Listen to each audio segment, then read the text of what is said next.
I don't want to have a non-convergent conversation. What I want to do is I want to disintermediate the people who've stepped forward and say, we are the smart people. And my feeling is, no, you're not. And in part, part of celebrating Satoshi and saying, Janet Yellen isn't our A-team intellectually. I don't know who Satoshi is, but Satoshi, in the internet language, Satoshi greater than Yellen. Okay?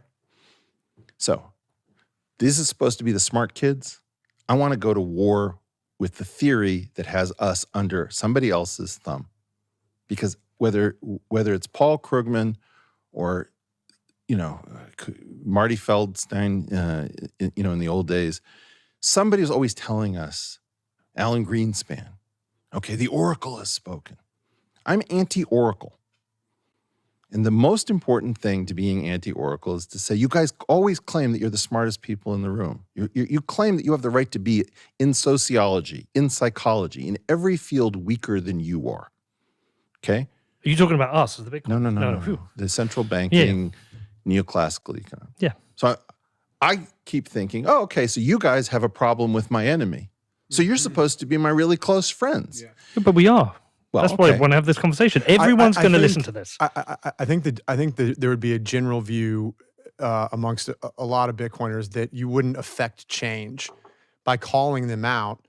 Like we all go log onto YouTube and watch a Jerome Powell live press conference, and in the comment section on the YouTube video, all it is people going, "Money printer, go burr and buy Bitcoin." And you sit there and you go, Bitcoin is, if it succeeds, going to dismantle all of this. And, calling it out, whether or not it's with a research paper or whether it's, just, yelling as loud as you can, it's not going to make them change. They're not going to change their actions. Put some money behind it. You guys are money people. You love money. You talk about money constantly. I keep talking about this technology. People bang me on the head, right? Hey, Eric, wake up. It's money. Okay, it's money. You're rich. You're rich. You're so incredibly rich. You bought planes with your Bitcoin. Fantastic. You bought private islands. Love it. Why don't you put some money into disintermediating the people who are constantly going to keep you sidelined? I get that. You're not doing that. Or why don't you put some money into physics research trying to get us off the planet? You're not doing that. So then the point is, okay, but I bought my mother a new house. It's like, awesome, wonderful. Well, you don't understand. That's freedom. I get it. I think you're miscategorized. I think that narrative is miscategorized in a group of people. Please tell me. Look, of course, some people are going to buy themselves some nice things at some point. I'm not. Yeah. But the point being who doesn't want to buy this? That's not my point. My point is, you're not. They've got different agendas from you, maybe. No, okay. This is just, it's irritating for the following reason. When you have a leading brand, which is X solves everything, and then you don't want it to get hit, you say, that's just a meme. And then you say, actually the community this, and then you say, okay, well, I test the community. Well, actually, there is no community. It's just like, okay, is this all Quicksilver? Well, so-and-so speaks for our community. Really? They speak for your... No one speaks for our community. Oh, shit. Trust, we don't trust, we verify. Oh, but we trusted Elon. Oh, but now we don't trust Elon. It's just like, okay, let's calm down. What is a statement? What does Bitcoin fix? And who do you trust? And where is the community? And who more or less is thought to be an important voice in it?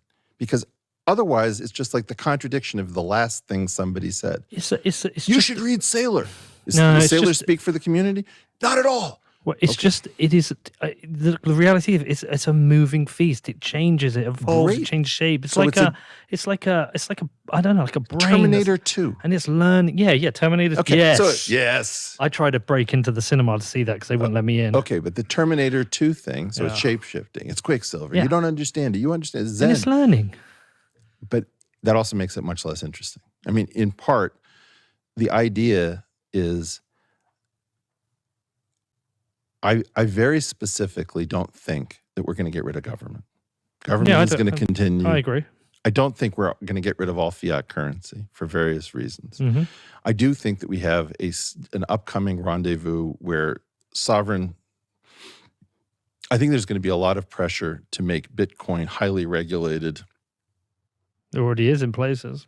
And it really bothers me about what's coming. That's one of the reasons why I wanted to disintermediate the blockchain, because I didn't want things to be traceable, even if everything was anonymous. And then I understand, okay, well, we founded it on this. And so if you take that away, you're attacking. At the end of the day, it's very intellectually unsatisfying to be caught in the same conversations when you see a world that you want to get to. And every time you try to hit one of the claims of the community that you think that can get you to that next level, you run up against a different claim of the community, right? Mm-hmm. And so that's part of what the frustration is. The part of the frustration is that I saw Bitcoin really early on and got wildly excited about it. And I wrote this thing, please check out Go Virtual Young Man.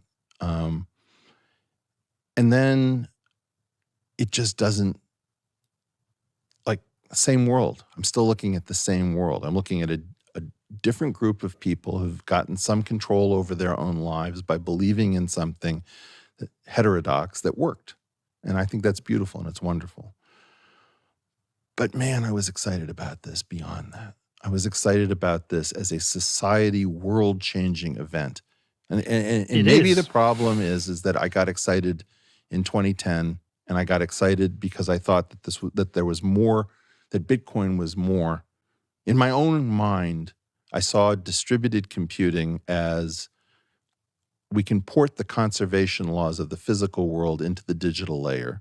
We can reestablish ourselves in some reflection of ourselves inside of our computers. We can take the network of computers and turn it into something like the space-time substrate, and we can have, just as gold travels on the space-time substrate, we could have digital gold traveling here, and gold has no stench. So we could get rid of the stench, right? That was sort of my thinking. And then I had this idea that from the early 90s, markets are just gauge theory. And you know what? Gold, which is a physical system of quarks and leptons, is also just gauge theory. And there's some sort of beautiful hope that we would do something that would be radically different, that would be beyond capitalism, beyond communism, beyond this planet, and really reflect on some sort of world-changing potential. And I guess the thing that I'm seeing is just like, okay, somebody came up with a new fucking meme. No or laser way, eyes, or No.